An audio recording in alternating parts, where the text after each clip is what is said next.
Ja, rekao sam malo prije emisije, sam bio malo živahan, dobro, izmakao stolicu Mitru Miriću i nabio mu ime Đuro. Za javnost, za nas je on privatno kolege, mi ga znamo po Đuri, ja sam mu dao taj nadimak.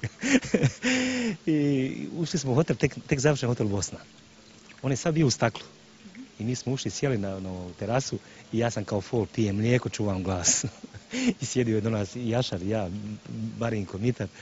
I sad ja izmaknem Mitru stolicu, živ sam bio, šta ćeš, čovjek padne, večeras imamo nastup na onome stadionu, Banjalučkom borcu.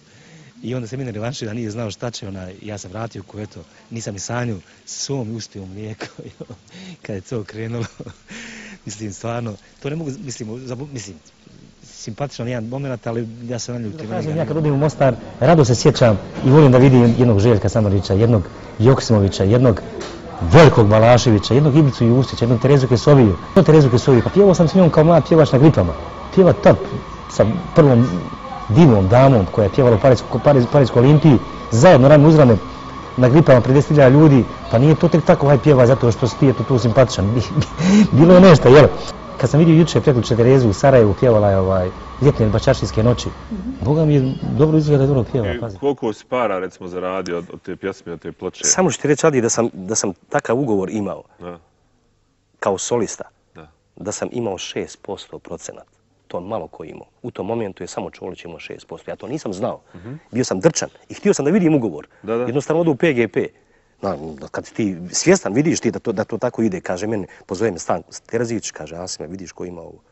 Šta je, rekao direktor, 6%, ko šta piše?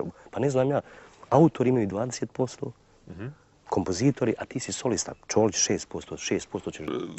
Red veličina, da bi to približilo našim gledateljima. Šta si mogao u tom trenutku sa tih 6% da uradiš?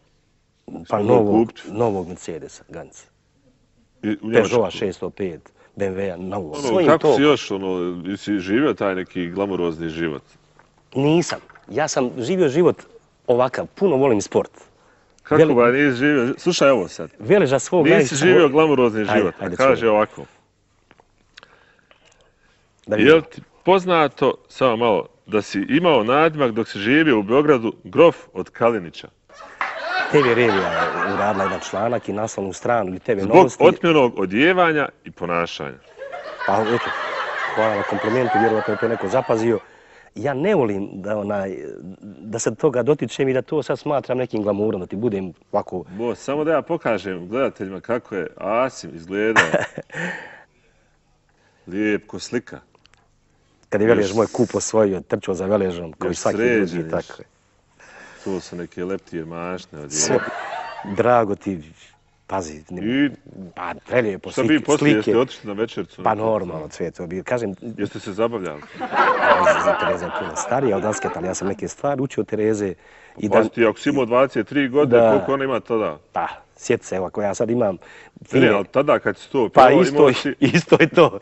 Nije ona bila tada... Pa bježi, bar jedno 15-18 godina. Ja mislim da bježi jedno 15-18 godina. A ja, ali ako ti imaš 23, on ima 15. Šta 15? Ne, ona imala 15 više od tebe. A, skonta koliko je to? To ti je Tereza, ti... Ništa, simpatije velike ostale i tako da. A bila simpatija? Pa vjerovatno, bilo je i kod smo Biljana Ristić, bila mis Jugoslavije, pravi mis.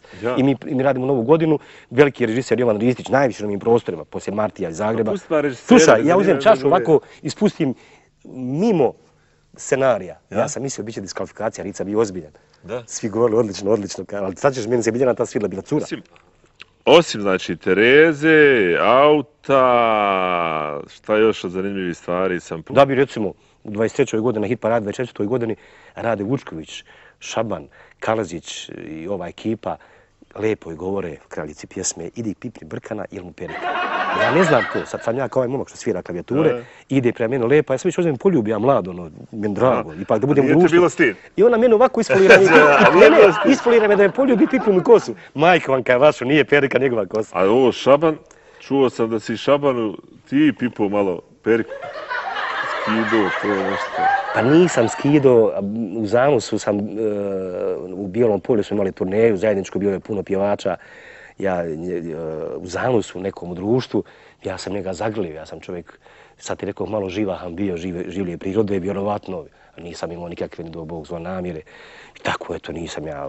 Ti ga zagrljao njemu?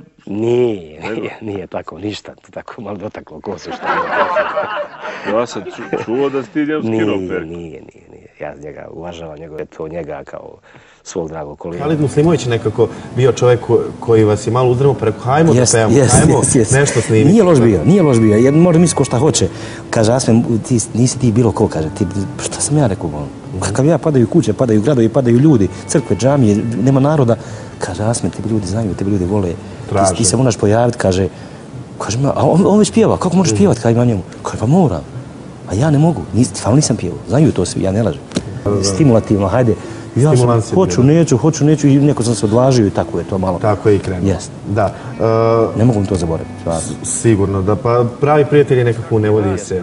Znači, gostovao mi je, evo, do ove emisije sigurno neki 20-ak pjevača, ali tvoj ima nekako, nosi neku tugu. Mnogi su mi to rekli, pazi. Jesi ti mnogi rekli? Mnogi. Znači, nisam ja jedini. Kažem da je Dragana plakala u svojoj televiziji kad sam otpjevao pjesmu koja je Majko naš čovjek.